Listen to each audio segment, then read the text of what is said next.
ఈరోజు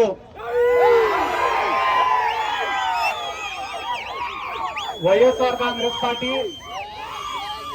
యువజన విభాగం కర్నూలు టౌన్ అధ్యక్షుడైనటువంటి బాలుకి అన్యాయం జరిగిందని తెలుసుకొని అతనికి అండగా నిలబడడానికి ఈరోజు కర్నూలుకు విచ్చేసినటువంటి జక్కంపూడి రాజా అన్న గారికి, అలాగనే వైఎస్ఆర్ కాంగ్రెస్ పార్టీ కార్యకర్తకు అన్యాయం జరిగిందంటే నిమిషాల పైన స్పందించి దీన్ని ఒక రాష్ట్ర వ్యాప్త సమస్యగా 10 మందికి తెలిసేటట్లు చేసినటువంటి ఎస్వి మోహన్ రెడ్డి గారికి, అలాగనే ఈ కార్యక్రమంలో బాలుకు మద్దతు ఇవ్వడానికి విచ్చేసినటువంటి హఫీజ్ ఖాన్ గారికి, అహ్మద్ అలీ ఖాన్ గారికి, ప్రతుల్ గారికి, కాటసాని ఓబుల్ రెడ్డి గారికి, వైఎస్ఆర్ కాంగ్రెస్ పార్టీ నాయకులకు, కార్యకర్తలకు, వైఎస్ జగన్మోహన్ రెడ్డి గారి అభిమానులకు అందరికీ ముందుగా నా హృదయపూర్వక నమస్కారాలు, ధన్యవాదాలు తెలియజేసుకుంటున్నాను.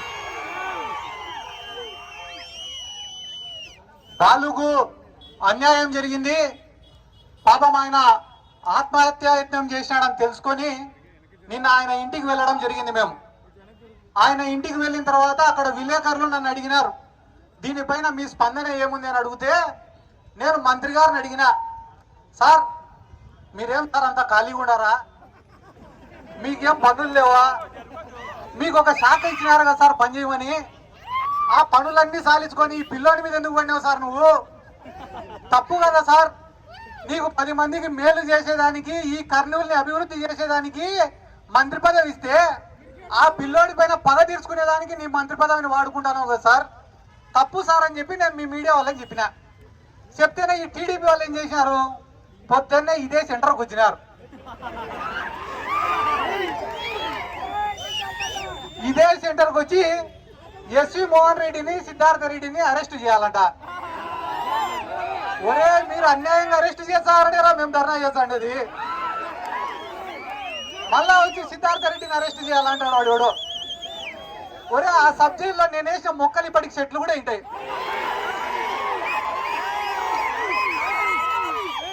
ఇలా మళ్ళా కొత్తగా వచ్చి వీళ్ళు నాకు సబ్జెక్టుని పరిచయం చేస్తామంటే నవ్వేదానికే ఏడ్చేదానికే ఇవన్నీ సిగ్గుండాలన్నా. వాళ్ళ బతుకులకు కొంచెమన్నా రోషం, మానం, మర్యాదను ఉండాలా. ఎస్వి మోహన్ రెడ్డిని అరెస్ట్ చేసినా ఒక అర్థం, సిద్ధార్థ రెడ్డిని అరెస్ట్ చేసినా ఒక అర్థం కాదన్నా. అమ్మాయి కూడా ఆ పిల్లోడు సతీష్ అనే పిల్లోడిని రోజు స్టేషన్ కాడికి తిప్పుతాంటే మన ఇళ్లలో పిల్లలు లేరా అన్న. ఒక పిల్లోడు చచ్చిపోతే ఆ కుటుంబంలో ఎంత క్షోభ ఉంటుందో వీళ్ళకేం తెలుసా అన్న, డబ్బు నెటోళ్ళకి. రోజు ₹1 కోటి ఎత్తుతా ఆడిన మినిస్టర్. వాస్తవం చెప్తా, ఒకటి రాసి పెట్టుకోదా, మీడియా వాళ్ళు ఉన్నారు, మినిస్టర్ కూడా చూస్తున్నాడు ఖచ్చితంగా. మొన్ననే ఫార్మా కంపెనీ వాళ్ళ కాడ 45 కోట్లు ఎత్తినాడు ఈయన మినిస్టర్. నారా లోకేష్ కూడా తెలియకుండా 45 కోట్లు ఎత్తినాడు. ఎత్తితే నారా లోకేష్ పిలిపించినాడు భరత్ని, పిలిపించి నాకు తెలియకుండా నువ్వు ఎట్ట ఎత్తినావు, 45 కోట్లు ఎత్తేటప్పుడు నాకు చెప్పాలన్నా లేదా అన్నాడు. అదింటే దానికి భరత్ ఏం చెప్పినాడు తెలుసా, డాడీకి చెప్పినా నేను అన్నాడు. దానికి లోకేష్ ఏమన్నాడు తెలుసా, చెప్పాల్సింది మీ డాడీకి కాదురా మా డాడీకి. వీళ్ళు ఇంత నీచంగా ఇదే పూడిచెర్ల కాడ సోలార్ పడితే దాని పక్కన 1600 ఎకరాలు కొనుక్కునేదానికి ఈ టీజీ భరత్ సిద్ధమన్నాడు. మొన్న వాయినా వాళ్ళ పిఏ ఇద్దరు కలిసి పోతారంట కారులో. పోతా అంటే ఈ టీజీ భరత్ చెప్పినంట వాళ్ళ పిఏకి, ఒరే ఈ ల్యాండ్ భలే ఉందిరా. ఒక చిన్న పిలుపుతో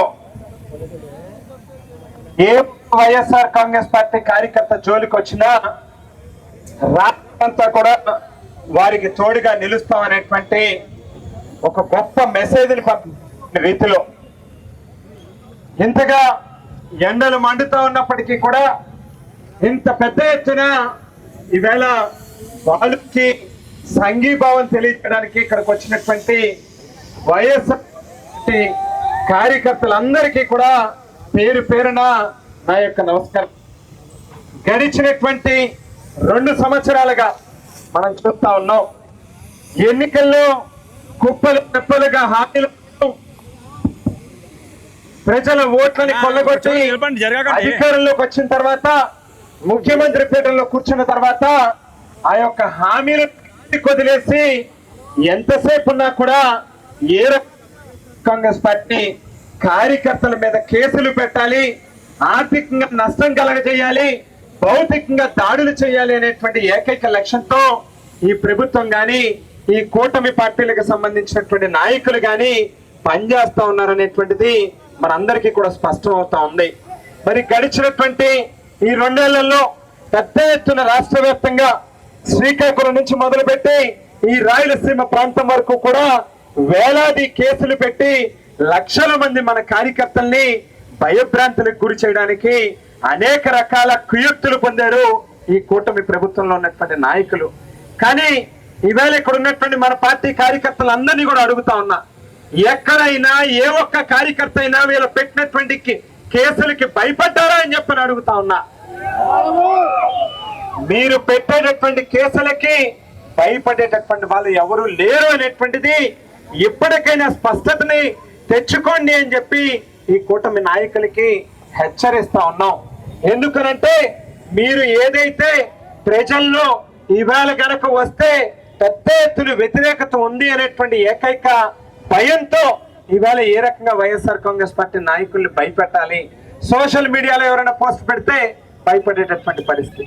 మరి ఇవాళ బాలు మనతో పాటుగా వైఎస్ఆర్ కాంగ్రెస్ పార్టీలో పనిచేస్తా ఉన్నాడు. కర్నూలు టౌన్ యూత్ ప్రెసిడెంట్ గా పనిచేస్తా ఉన్నటువంటి బాలుకి కూడా భయపడేటటువంటి పరిస్థితి.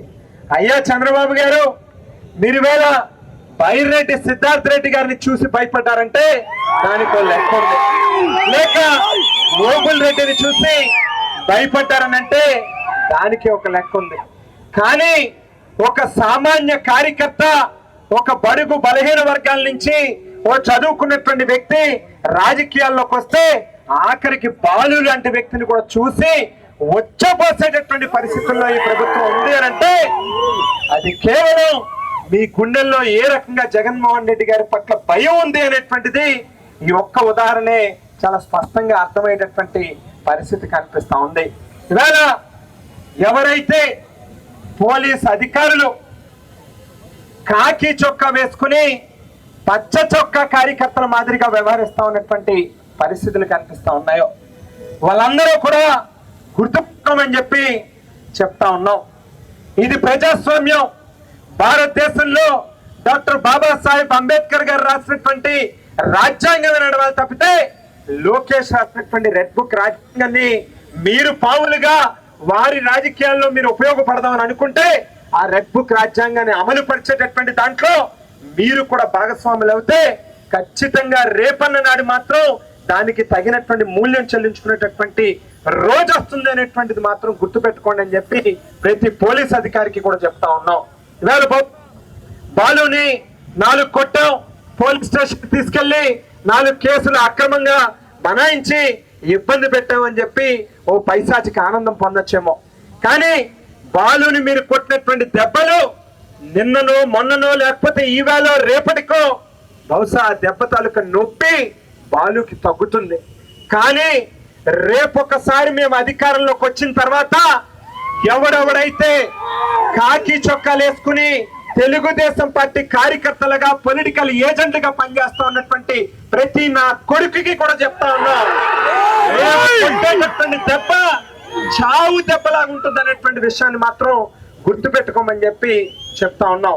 శేషయ్య అనేటువంటి సర్కిల్ ఇన్స్పెక్టర్ కేవలం ల్యాండ్ సెటిల్మెంట్ల కోసం, మరి మక్క దందాల కోసం అతన్ని తీసుకొచ్చి ఇవాళ 3 టౌన్ స్టేషన్ లో సర్కిల్ ఇన్స్పెక్టర్ గా పోస్టింగ్లు ఇచ్చారు.